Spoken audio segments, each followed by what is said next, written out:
Pornography দেখার ফলে এক ব্যক্তি কি কি ক্ষতির সম্মুখীন হয়। সর্বপ্রথম যে ক্ষতিটির সম্মুখীন সে হচ্ছে সেটি হচ্ছে সেই ব্যক্তি তার আত্মাকে কলুষিত করে দিচ্ছে। ফলে কোনো এবাদতে সে মজা পাবে না, সে সালাত আদায় করে মজা পাবে না, সে কোরআন তেলাওয়াত করে মজা পাবে না, সে তাসবিহ করে মজা পাবে না, এবং আল্লাহ তাআলার ক্রোধ সে অর্জন করছে আল্লাহর রহমতের পরিবর্তে আল্লাহর লানও তার উপর বর্ষিত হচ্ছে। এবং মানুষের দেহের যতগুলো অঙ্গ রয়েছে তার মধ্যে থেকে সবচাইতে দামি অঙ্গ হচ্ছে তার আত্মা। And pornography is damaging your soul. চিকিৎসা বিজ্ঞানীরা বলছেন কোনো ব্যক্তি যখন পর্নো ভিডিও দেখে তখন তার মস্তিষ্কের স্নায়ু কোষগুলো থেকে এক ধরনের কেমিক্যাল রিলিজ হয় যেটাকে বলা হয় ডোপামিন। আর এই ডোপামিন হচ্ছে the same chemical when someone have the drugs.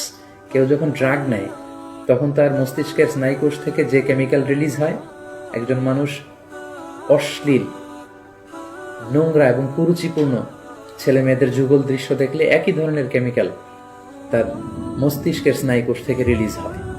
ফলে ড্রাগ নিলে যেমনি তার মধ্যে উন্মাদনা সৃষ্টি হয় আবার ড্রাগ নেওয়ার ব্যাপারে, তেমনি পর্নোগ্রাফির এই করাল গ্রাসে যদি কেউ একবার পড়ে যায় তাকে বারবার পর্নোগ্রাফির দিকে ফিরে যেতে হয়। পাশাপাশি তারা তাদের চরিত্রকে শেষ করে দিচ্ছে, যেটা মানব জীবনের সবচেয়ে দামি একটি বিষয়। আমরা বলি যে মানুষের অর্থহানি ঘটলে সামান্য কিছু হানি হয়, স্বাস্থ্যহানি হলে আরেকটু বেশি কিছু হয়, কিন্তু একজন ব্যক্তি যখন তার চরিত্র হারিয়ে ফেলে সে তার সবকিছুকে হারিয়ে ফেলে।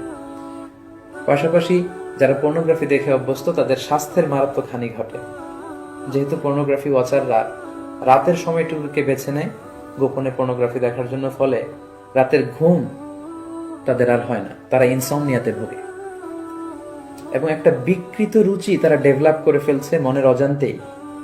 মহান আল্লাহ তাআলা বিবাহের মাধ্যমে, পবিত্র বন্ধনের মাধ্যমে একজন প্রাপ্তবয়স্ক নারী এবং পুরুষ তারা তাদের জৈবিক চাহিদা মেটাবে, এটাকে আল্লাহ বৈধ করেছেন। কিন্তু বিয়ের অনেক আগেই যখন তারা এই যুগল দৃশ্যগুলো ভিডিওতে দেখে, বলা আয়াতু বিল্লাহ, নাউযু বিল্লাহ, তখন মনের অজান্তে একটা বিকৃত রুচি তারা ডেভেলপ করে। তারা তখন আর স্বাভাবিক মানুষ থাকে না, অস্বাভাবিক মানুষে পরিণত হয়। পর্নোগ্রাফির আরেকটি গুরুত্বপূর্ণ ক্ষতিকর দিক হচ্ছে এই পর্নোগ্রাফির ফলে সেক্সুয়াল ক্রাইম সমাজে বেড়ে যাচ্ছে। In every sexual crime there is a pornography behind it. কারণ মানুষ যখন পর্নোগ্রাফি দেখে এবং সেটা থেকে যখন সে স্বাদ নেয়, মজা নেয়, তখন সে তার ব্যক্তিগত লাইফে সেটাকে প্র্যাকটিস করতে চায়, যার ফলে ধর্ষণের মতো এত জঘন্য কাজকে সে বেছে নেয়, চাইল্ড অ্যাবিউজের মতো, উইমেন অ্যাবিউজের মতো জঘন্য কাজগুলোকে সে বেছে নেয়।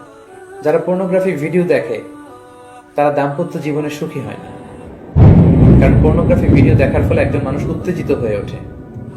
এবং যারা ধীরে ধীরে বছরের পর বছর এগুলো দেখে অভ্যস্ত তারা মাস্টারবেশনে অভ্যস্ত হয়ে যায়, যেটা ইসলামী শরিয়তের দিক থেকে অনেক জঘন্য ধরনের একটি অপরাধ এবং কবিরা গুনাহ, যাদেরকে আল্লাহ তাআলা সীমা লঙ্ঘনকারীদের সাথে শামিল করেছেন।